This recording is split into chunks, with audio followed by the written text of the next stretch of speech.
చందమామ కథ. గురు శిష్యులు. వెనకటికి ఒక ఊళ్ళో ఒక గురువు ఉండేవాడు. ఆయన దగ్గర ఒక శిష్యుడు చదువుకుంటూ ఉండేవాడు. గురువుగారి పెళ్ళం గయ్యాళితనానికి పెట్టింది పేరు. ఎప్పుడు మొగుణ్ణి తిట్టిపోస్తూ ఉండేది. పాపం గురువుగారు ఎదురు చెప్పకుండా ఆ తిట్లన్నీ సహిస్తూ ఉండేవాడు.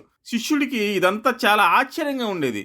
గురువుగారిని చూస్తే శిష్యుడికి ఎంతో జాలి వేసేది. ఇలా ఉండగా ఒక రోజున శిష్యుడు గురువుగారితో ఇలా అన్నాడు. గురువుగారు, ఎంతకాలమని ఇలా మీరు భార్య చేతిలో రోజు చీవాట్లు తింటారు?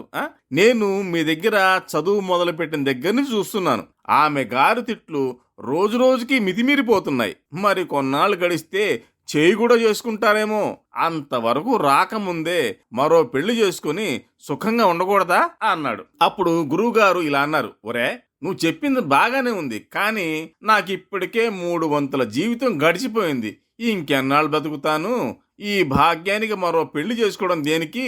ఇలాగే మరో 4 ఏళ్ల పాటు ముక్కు మూసుకున్నానంటే నా జీవితం వెళ్ళమారుతుంది. ఇప్పుడు ఎటొచ్చి ఆలోచించాల్సింది నీ సంగతి. పెళ్లి చేసుకుని సుఖంగా ఉండాల్సిన వాడివి నీవు. అందుకని నా సంగతి అలా ఉంచి నీ మటుకు నువ్వు జాగ్రత్తగా బుద్ధిమంతురాలైన పిల్లని పెళ్లి చేసుకో. కానీ ఒక్క సంగతి మాత్రం నిజం, నువ్వు ఎంత బుద్ధిమంతురాలను చేసుకున్నా కొన్నాళ్ళయ్యేసరికి నీ మీద సవారీ చేయకుండా ఉండదు. ఇది నా అనుభవం మీద చెబుతున్నాను. నువ్వు పెళ్లి చేసుకుని కాపురం చేసేంత వరకు నేను బతికి ఉంటే నీ పెళ్ళాం ఎంత బుద్ధిమంతురాలో నేను చూడకపోతానా అన్నాడు. అలా అనకండి గురువుగారు, అప్పటిదాకా మీరు బతికే ఉండాలి గాని నేను చేసుకునే పెళ్ళాం ఎంత బుద్ధిమంతురాలో మీరే కళ్ళారా చూస్తారు అన్నాడు శిష్యుడు. కొంతకాలం గడిచింది. శిష్యుడి చదువు పూర్తయింది. గురువు గారి దగ్గర సెలవు తీసుకొని తన గ్రామానికి వచ్చేశాడు. మరికొద్ది రోజుల్లోనే శిష్యుడికి పెళ్ళయింది. మన శిష్యుడి పెళ్ళాం గయ్యాళితనంలో గురువు గారి పెళ్ళాన్ని మించిపోయింది. పాపం శిష్యుడు ఏం చేస్తాడు?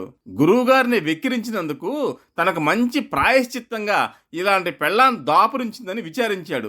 రోజు పెళ్ళాం చేతిలో చీవాట్లు తింటూ సంసారం సాగిస్తున్నాడు. ఇలా ఉంటుండగా గురువుగారు శిష్యుడు గ్రామం మీదుగా ఆ పక్క ఊరికి వెళ్లాల్సి వచ్చింది.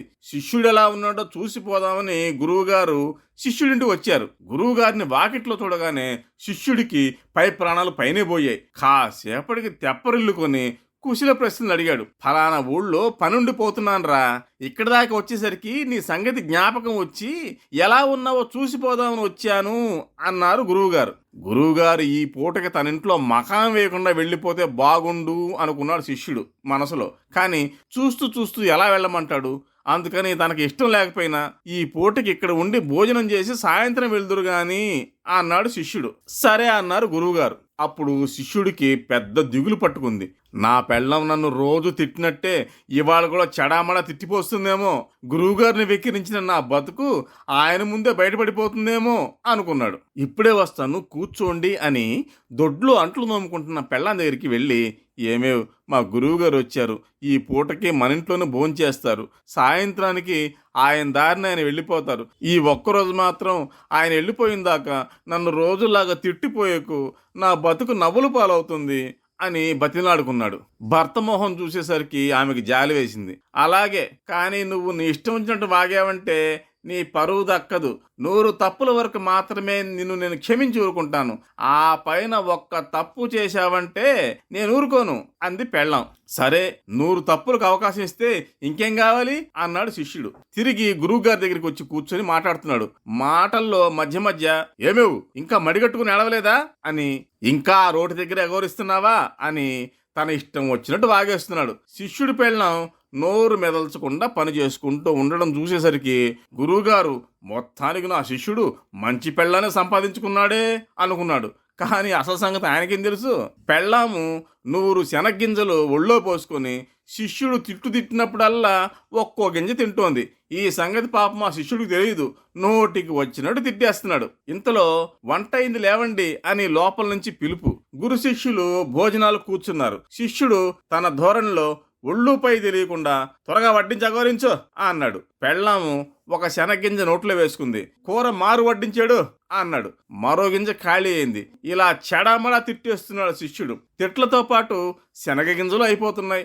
అప్పటికప్పుడు 100 తిట్లు తిట్టేశాడు శిష్యుడు. పెళ్ళాం ఒళ్ళో ఒక్క శనగింజ కూడా మిగలలేదు. పెళ్ళాము పులుసు చట్టి తెచ్చింది వడ్డించడానికి. అలా వెదమోహం వేసుకుని ఉంచుంటామే. ముందు గురువుగారికి వడ్డించు అన్నాడు శిష్యుడు. దాంతో 101 తప్పైంది. ఇంకే ఆమె కళ్ళురుముతూ అలాగే వడ్డిస్తా ఉండు అని ఆ పులుసు చట్టి తెచ్చి శిష్యుడిని కొట్టింది. 100 తప్పులకు సరే అన్నా కదని నీ ఇష్టం వచ్చినట్టు వాగుతావా అని అరిసింది. గురువు గారికి ఈ ఒక్క ముక్కతో వ్యవహారం అంతా తెలిసిపోయింది. ఇంకా అక్కడే ఉంటే తనకి మూడుతుందేమోనని గురువుగారు మజ్జిగైనా పోసుకోకుండా లేచి వెనక్కి తిరిగి చూడకుండా వెళ్ళిపోయారు.